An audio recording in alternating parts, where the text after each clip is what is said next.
Let's just say it is time to de-escalate in Minnesota. But are the media really willing to do that? It's the Newsbusters podcast. I'm Tim Graham, executive editor. Today with us is the Managing Editors Roundup, Newsbusters managing editor Curtis Houck, and CNS News managing editor Craig Bannister. Welcome, gentlemen. Welcome. Hey. They get really upset when Republicans say things that they consider escalating. And obviously they consider the ICE intervention itself escalating. But they don't like it when you accuse the Democrats of using rhetoric that escalates. You know, I mean, I think one of the amazing things in the last few days is Tim Walz getting upset at you saying mean things about Ilhan Omar, the guy that says Trump's Gestapo every 2 minutes. Right, exactly. And the thing that I really don't like, Tim and Craig, about all of this is the fact that it is so simplistic. I was telling our buddy Mark Reardon in St. Louis on Monday that nuance is not allowed in this situation, seemingly, and that's really unfortunate. But the way CNN and the liberal media have framed the story, it's very simplistic. It's good guys, bad guys, you know, good and evil. You know, basically the protesters are the good guys, the illegal immigrants, the 5-year-old, all of these circumstances are good guys. And everything ICE does and Marcus Charles and all these people are bad guys. And everything they do is bad.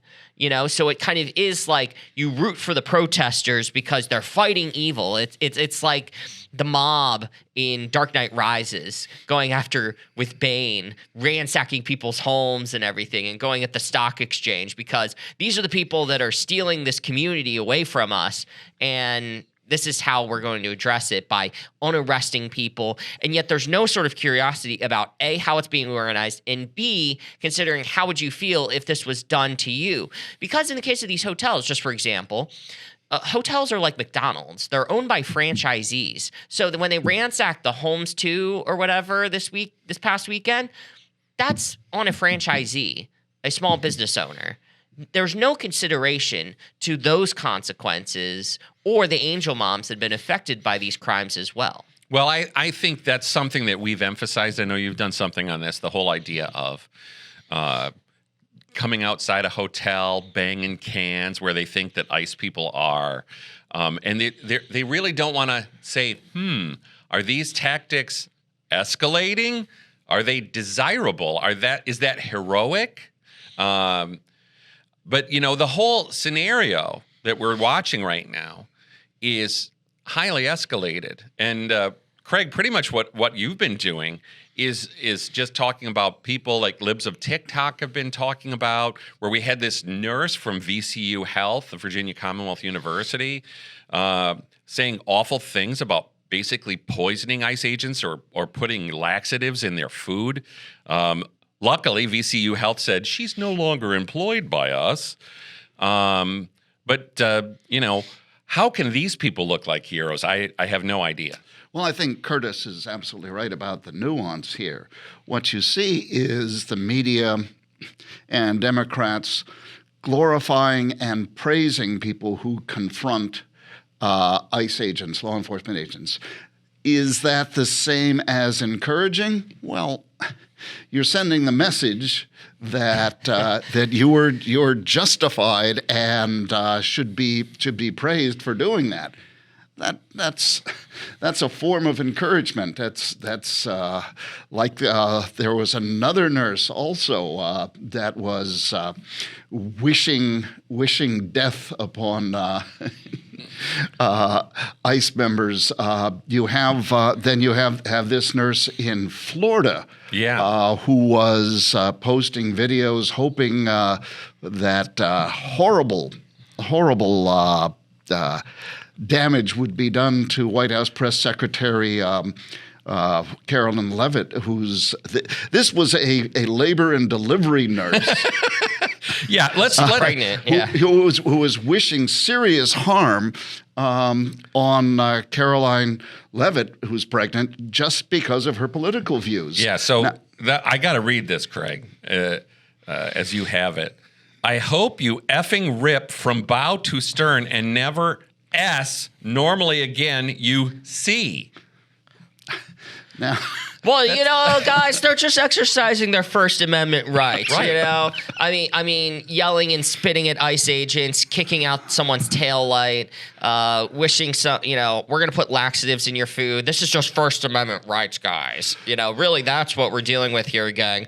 I'm a serious journalist, I guess, or something like that. That's what they want you to believe, and it is so ridiculous. And the fact is that we also have a First Amendment right to say that is irresponsible and you suck. Yeah, Chris Hayes is out there comparing the protesters to Selma, comparing them to Rosa Parks, and it's just like, you know, you'd like Fort Sumter.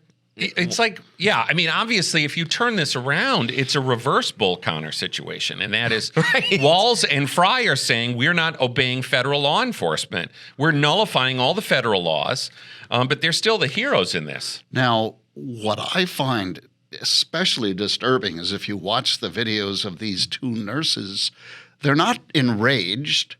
They're very calm. They're smirking. They're just they're showing that this is something that they find amusing. I find it hard, Craig, to imagine somebody calmly, happily saying, "I hope you rip from bow to stern and never poop again."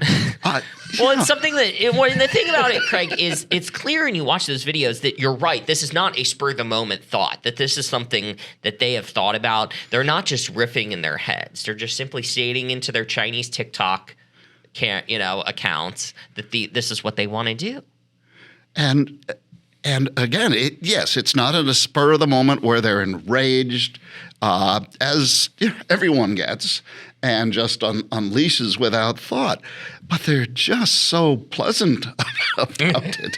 And I think that's showing a new stage in Trump derangement or the poisoning of the minds of the public by media and Democrats to where they're now. It's just an everyday thing. Gee, Tim, it's like Jonah Goldberg's liberal fascism. Oh boy! Well, you know, it's funny because it's like their tactics are never objectionable. So, but when you squirt a plastic syringe with like a spoonful of vinegar at Ilhan Omar, now nobody says that's smart. We always define these things as extremism. You can define violence. You can define, pushing around ICE agents is extremism. And calling for violence. Yes. And so what that guy did to Ilhan Omar was extremism. However, it's also a spoonful of vinegar. You know, we had a lot of these journalists and a lot of leftists on Twitter who were much less sympathetic to Trump being shot in the ear. And we have Joy Reid still out there claiming that was faked. They're all upset in the last 24 hours that Trump suggested it was staged. Exactly. Well, and the coverage, gang, it is Donald Trump's fault that this happened to Ilhan Omar. And this goes back to what I was saying at the beginning here, which is Ilhan Omar's rhetoric is not judged. Right. There's nothing wrong with what she said. We're not even going to, evaluate it in any sort of way. At most generously or most critically, we're just simply going to run what she says and then move on. Okay, so let's go back to December when she claimed her son was pulled over by ICE. And nobody questioned that. PolitiFact hasn't fact-checked Omar since 2019. Wolf Blitzer asked her vaguely about it, and she didn't have an answer. But nobody said, how dare she say this stuff without evidence? The words without evidence never seem to be used against the Democrats. Whereas Trump just saying she's basically a lunatic, it's like, oh my gosh, that's incitement. It's horrible. But the double standard, too, is we get all this coverage about Ilhan Omar being hit with apple cider vinegar, a little syringe by some psychopath. And on the other hand, we have maybe one network mention, according to our Jorge Bonilla, at least on the evening shows, of a HSI, Homeland Security Investigation agent, having a finger bitten off. Right.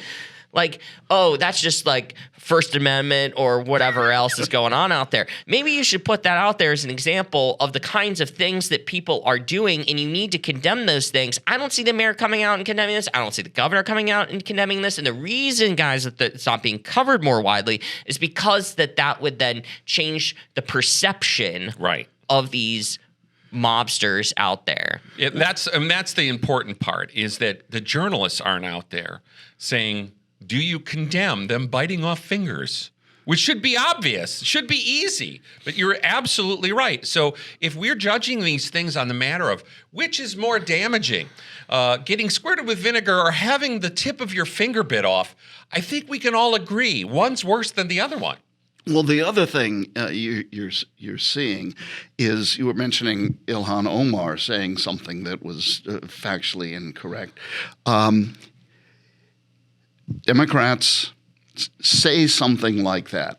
It gets repeated over and over and over in the media. Correct. So even if it's corrected, people's minds have already accepted this. It's already ingrained in their belief system. Not just in the news, but on the late night comedy. I mean, Alex Christie's like doing a daily thing now, and we're all like, well, how many days does it get boring saying, for the fourth straight night, The Daily Show called Trump and the ICE Nazis? Right. All right. Well, let's go. Let's think about this here. Tiffany Cross on CNN Newsnight, CNN Thunderdome a few days ago said that Charlie Kirk was killed by a right-wing extremist. Yeah, here we go again. Exactly. That is still out there in the bloodstream. The notion that in the first videos of what happened with Renee Good, oh, she never touched him with her car. So now you have all these people out there saying they never hit him with their car, even though, you know, on his cell phone, the officer's cell phone footage, you hear a thud and then he hits the ground. The thud doesn't just come out of nowhere. That means she hit him with her car. And we go back to President Trump being a Russian agent. We go up to hands up, don't shoot in Ferguson, Missouri. It gets to the point where I use this phrase a lot, but it's true. You can't put it back you can't put the toothpaste back in the tube. That's what I was saying. When that narrative is created. Yeah, that's exactly right, Craig. When the public is told something else, and I don't necessarily blame people. I'm not going to say they're stupid. Americans they don't follow the news for a living like we do. They only have so much time to see what's going on out there. And when they hear something, it's psychological that what you hear first is what you're going to believe. So it's harder to turn something jarring around and saying, no, that's not what happened, because I think we instinctively have a desire for like sensationalism or the crazy, the unbelievable out there. Well, I think that the funny part of all of this is, and David Bozell's mentioned this to us, I feel like the American people are seeing two movies with very different plots. And this is where I think the network evening news really should try to say, well, how can we somehow land in the middle? This is sort of the Barry Weiss, Tony DeCopel language that they're using. He did. So when this video comes out yesterday of Mr. Pretty kicking an ICE car and kicking out a taillight, obviously looking like he's in a rage, and he's committing vandalism. And he wasn't arrested. Yeah, that's the weird part. What is all about that? Great job, CBP. Yeah, well, I mean, that is an obvious journalistic question, is that if he had been taken into custody then, but it also underlines why they didn't think when he came at them again that he was just filming. But that was the original picture we got, was he's just this peaceful nurse with a cell phone taking video.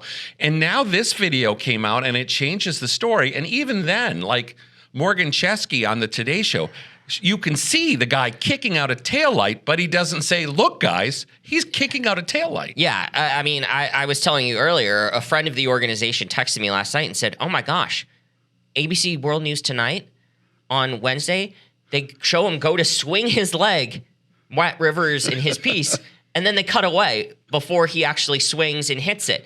CBS Evening News did the same thing. NBC did show it, but then when it came to the Thursday morning shows, they all showed it, but they didn't really say that he connected and ripped down he just said he kicked at the car, which is like those are like two completely different things when the taillight literally falls off. And most notably, I think, guys, in all of these newscasts, the first 6 newscasts afterward, they didn't mention that he was spitting at them. You see him lunging with his face. What do you think he was doing? Yeah, and this is where we can all say, I always want to say with these people, let's throw it back at you. If I kicked out your taillight, would you say that was not violent? Or that's kind of an extreme amount of anger when I've kicked out your taillight? And yet they're still trying to make him look like a hero. We had this as all over X this morning, is that I guess it was Norm Eisen saying we were there at the holy site where Preddy was shot. And it's like, okay, again, it's one thing to say it's Rosa Parks, it's Martin Luther King, and now it's Jesus? I mean, where does it stop? Well, one of the things that's having two different polarized effects is Democrats are claiming that the people in Minneapolis are being traumatized by the presence of ICE. I would suggest that ICE agents are also being traumatized because they know, it's been widely reported that that death threats against them are up 8,000%, that assaults are up 1,300%. That's got to affect you in doing your job, either making you afraid to arrest someone, like when your taillight is kicked out, or to react extremely when you're threatened. Well, I suppose you're supposed to react like CNN. So when the Black Lives Matter guys were throwing water balls at CNN, they packed up and left.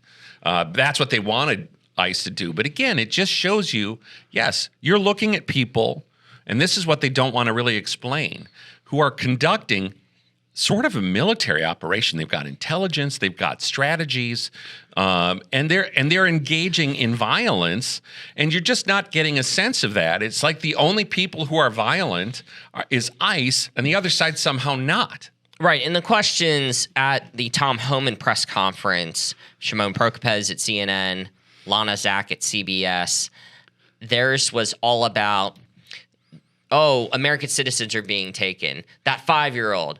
Like, what about this?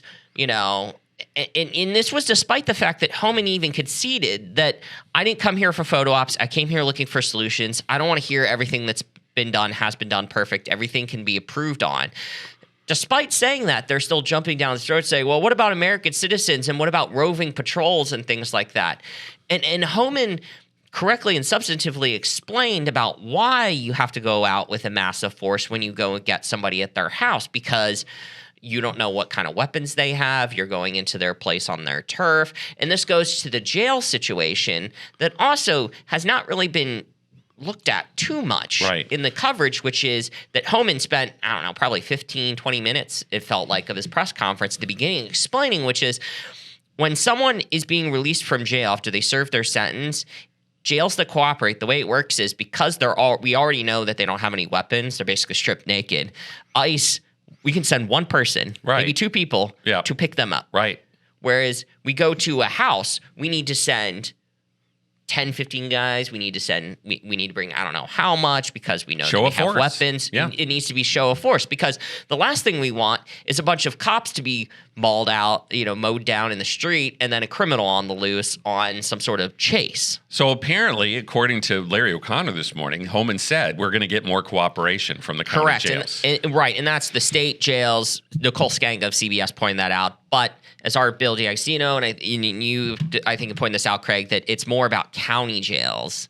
It's about local jails. There's only so many state jails out there. Okay. Well, O'Connor did qualify himself when he went from saying they're going to cooperate to saying they may. Okay.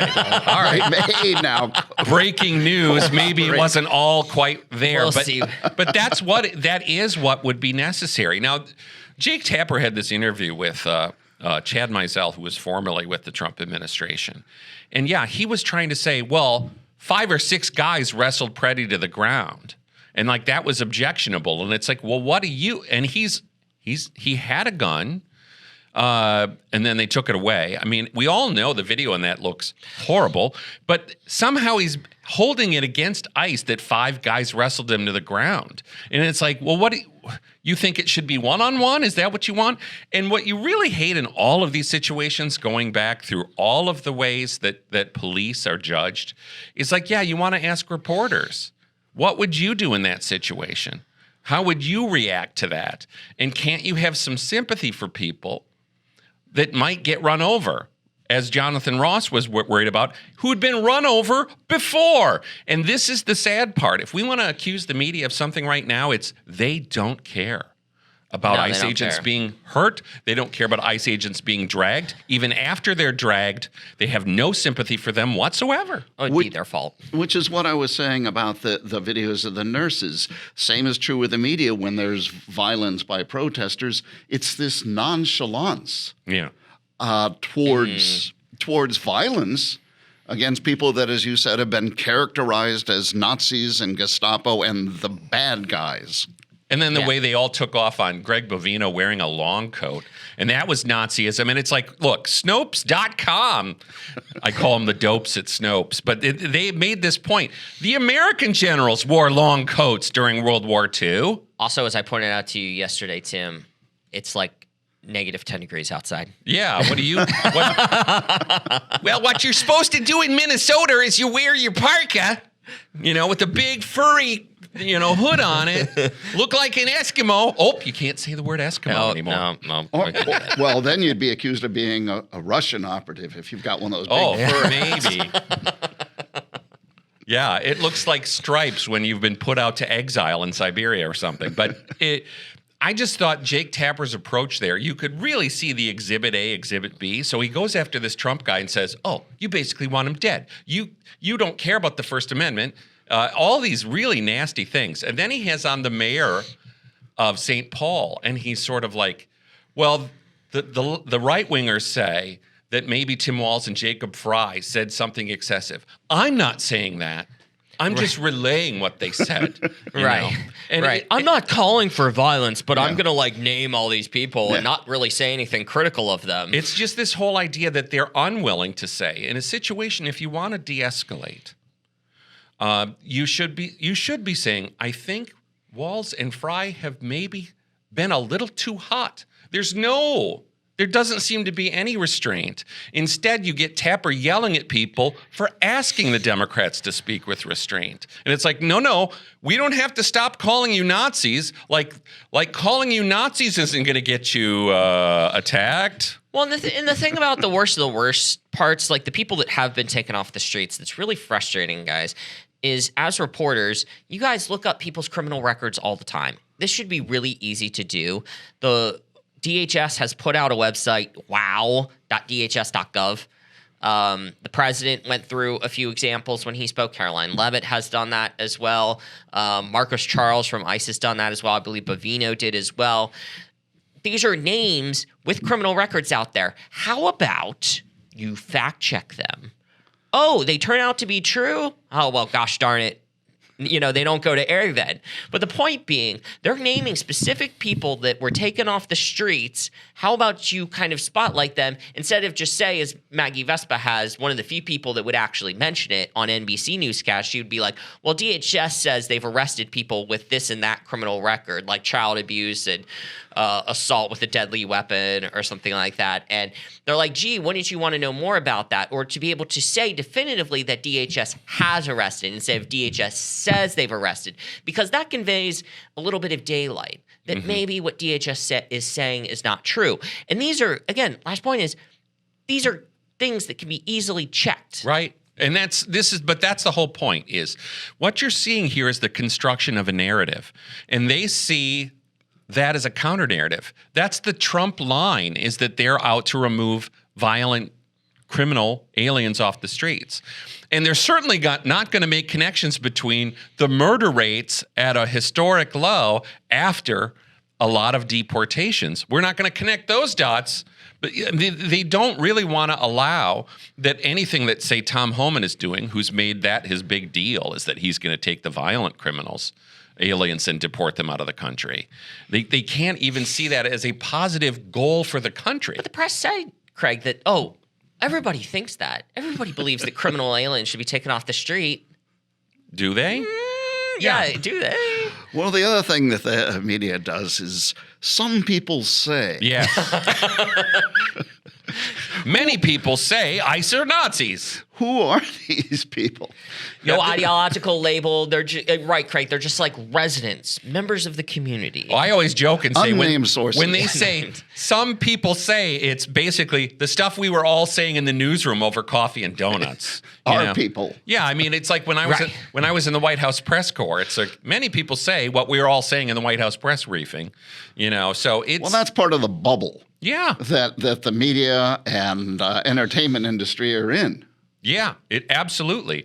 And, we obviously expect the celebrities will follow behind the way they have. I know Natalie Portman's one of those that's out there trashing ICE. I mean, and this is just what they do. And so I think that it should be easy for us to say it would be a good idea for this operation in Minnesota, for them to de-escalate and for them to focus on the violent criminals. This would be a good thing. And I know there's the Steve Bannons out there who are like, never de-escalate.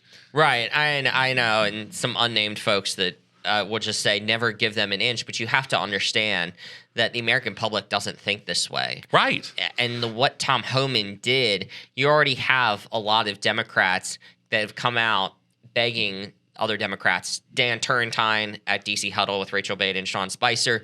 Dean Phillips has come out. Michael LaRosa has come out. There have been other moderate Democrats in the media that have come out and said, guys, take this deal. Take this off-ramp now. Yeah. Because, and Chris Cillizza made this great point as well, I believe on Tuesday or Wednesday, which is, you can have, Democrats, you can have it one of two ways. You can either have what was going on over the weekend with the chaos over Preddy and the right splintering on this correctly, so that you had a lot of folks like our friend Dana Lash pointing out that it's not a crime to be carrying a gun Right.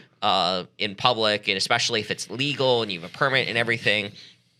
And the Democrats are allowing criminals, and that there are these stories that are growing, like Jocelyn Nungaray, Rachel Morins. Democrats can live on one of two worlds. You want to be living in one where you frame the other side as the one that's chaos and divisive. Yep. But if with Frey and Walz, you're getting over your skis and you're living in the world of, well, we don't want anybody. We want no immigration enforcement of anything. We don't want people going into jails to take out dangerous criminals once their time is served.